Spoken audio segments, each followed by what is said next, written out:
Right now, thousands of American retirees are checking their bank accounts and asking the same question. Why hasn't my Social Security payment increased the way Washington promised? Here's what's actually happening behind closed doors that could put significantly more money in your pocket starting next month. The Trump administration just made a major announcement that's sending shockwaves through retirement communities nationwide. We're talking about a substantial adjustment to Social Security payments that goes beyond the standard cost of living increase most seniors are familiar with. This isn't speculation or political talk. This is about real policy changes affecting over 67 million Americans who depend on these benefits to cover groceries, medications, and daily expenses. But here's the critical part. Most news outlets aren't explaining clearly. Not every senior will see the same increase, and there are specific eligibility factors that determine exactly how much extra you'll receive. Some retirees could see their monthly checks jump by several $100s, while others might qualify for additional back payments they didn't even know existed. In the next few minutes, I'm breaking down the official numbers, the payment schedule, and the 3 steps you need to take right now to ensure you receive every dollar you're entitled to. Let's get into the facts. Before we dive into the specific dollar amounts and what this means for your monthly check, let me explain exactly what triggered this announcement and why it's different from anything we've seen in recent years.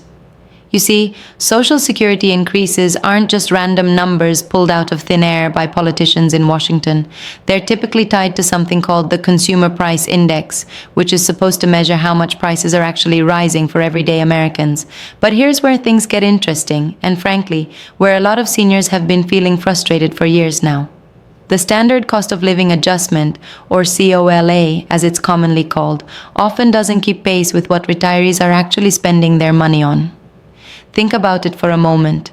When was the last time you went to the grocery store and didn't feel a little shock at the checkout? When was the last time you picked up a prescription and the price was the same as it was a year ago? Exactly.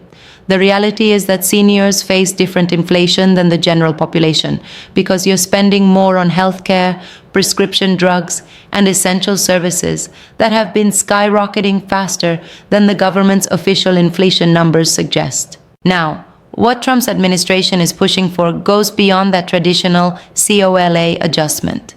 We're looking at what's being called an enhanced benefit structure that recognizes these gaps in how inflation affects retirees versus working Americans. The proposal includes not just the standard annual adjustment, but additional supplemental increases designed specifically to address the rising costs that hit fixed-income seniors the hardest. This is actually building on discussions that have been happening in Congress for several years. But the difference now is that there's actual executive support behind making these changes happen quickly rather than letting them sit in committee hearings for another election cycle. The framework being discussed involves multiple components, and this is where you really need to pay attention because each piece could affect your specific situation differently depending on when you started collecting benefits, your work history, and your current payment amount. Let's talk about the first component, which is the base payment increase.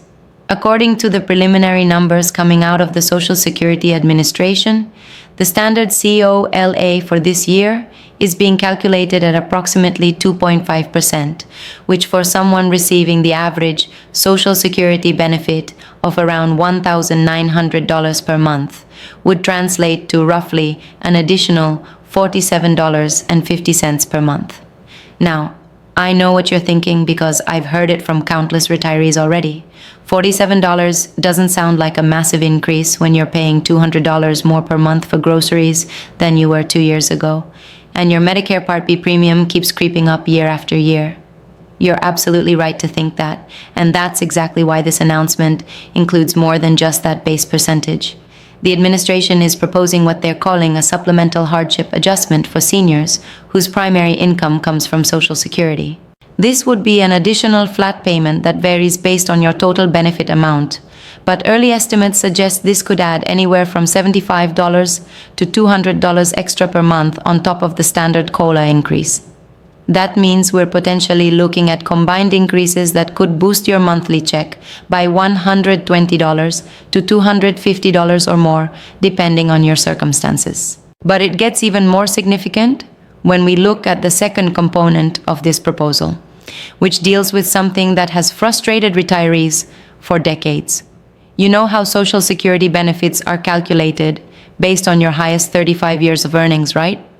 Well, there's been a long-standing issue where many seniors, particularly women who took time off to raise families, or people who had gaps in employment due to medical issues or caregiving responsibilities, end up with lower lifetime benefits because of those zeros that get averaged into their calculation.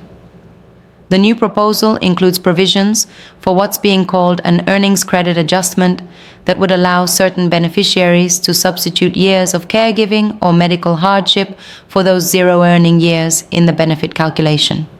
This is huge because it doesn't just affect future retirees. If this passes, current beneficiaries who qualify could see their base benefit amount recalculated retroactively, potentially resulting in a permanent increase to their monthly payment plus back payments covering multiple years.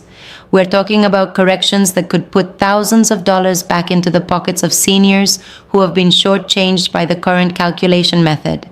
Now, I want to address something really important here, because there's been a lot of confusion and, frankly, some misleading information floating around on social media and even in some news reports. When we talk about Social Security raises and changes to the program, it's absolutely critical to understand the difference between proposed policy changes and confirmed implemented changes.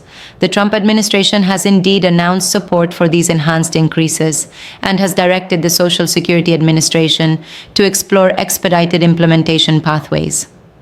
However, some of these changes, particularly the supplemental adjustments and the earnings credit recalculations, require congressional approval and appropriations to fully fund. That doesn't mean they won't happen. What it means is that there's a legislative process that needs to unfold, and the timeline for when different components of this package actually show up in your bank account will vary. The standard COLA increase is already locked in and will appear in payments starting in January, because that's a formula-based adjustment that happens automatically every year.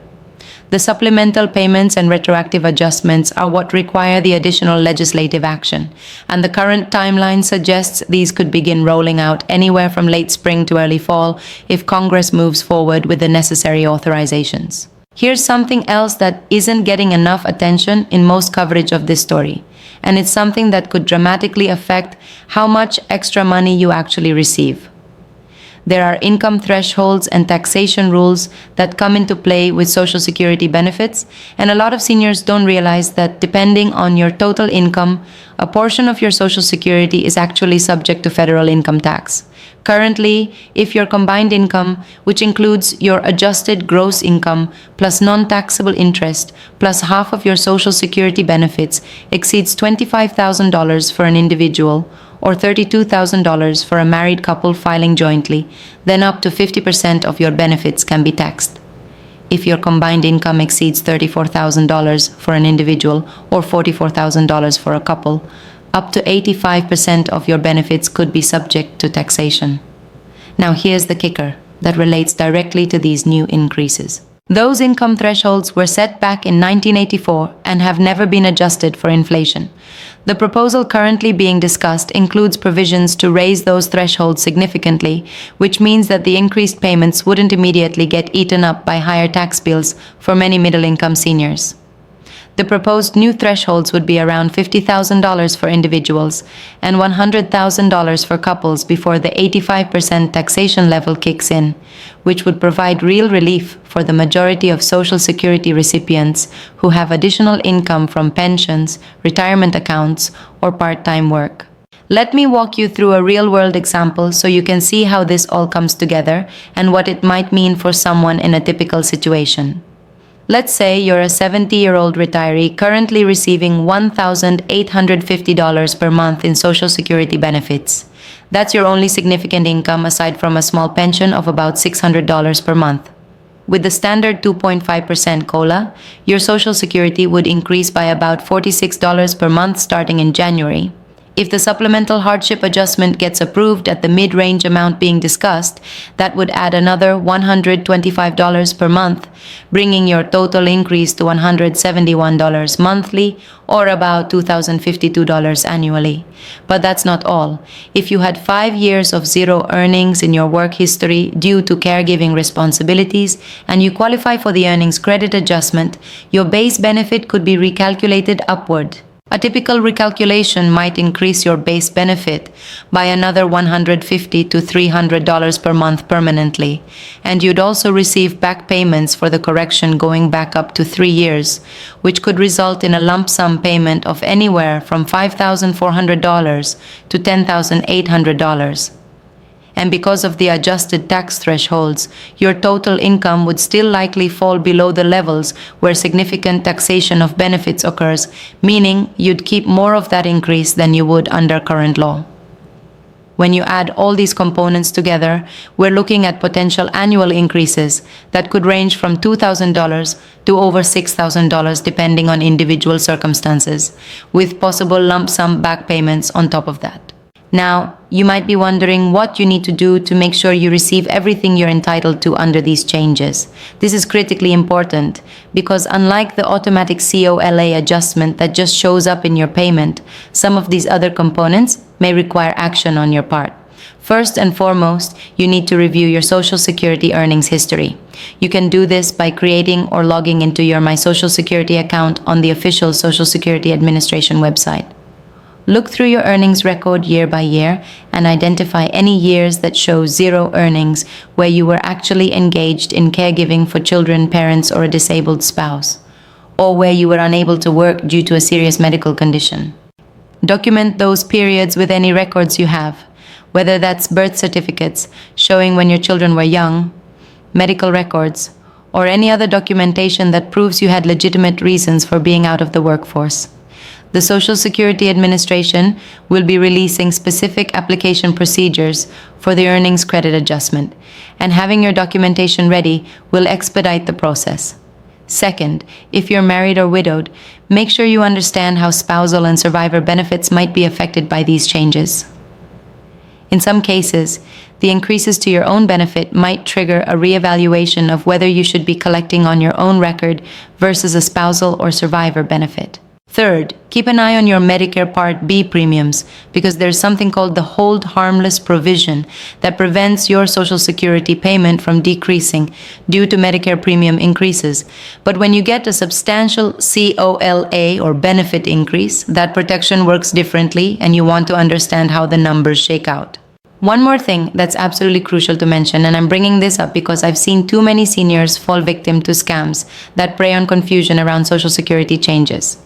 You will never need to pay anyone a fee to receive Social Security increases that you're entitled to. The Social Security Administration does not call, text, or email you asking for personal information or payment to process benefit increases. If anyone contacts you claiming they can help you get these new increases faster or larger in exchange for a fee, that is a scam. Period. All legitimate Social Security increases and adjustments are processed through the official Social Security Administration, and the only thing you might need to do is submit an application or documentation through their official channels. Do not give your Social Security number, banking information, or any payment to anyone claiming to represent Social Security unless you initiated the contact by calling the official Social Security phone number or visiting a local Social Security office in person.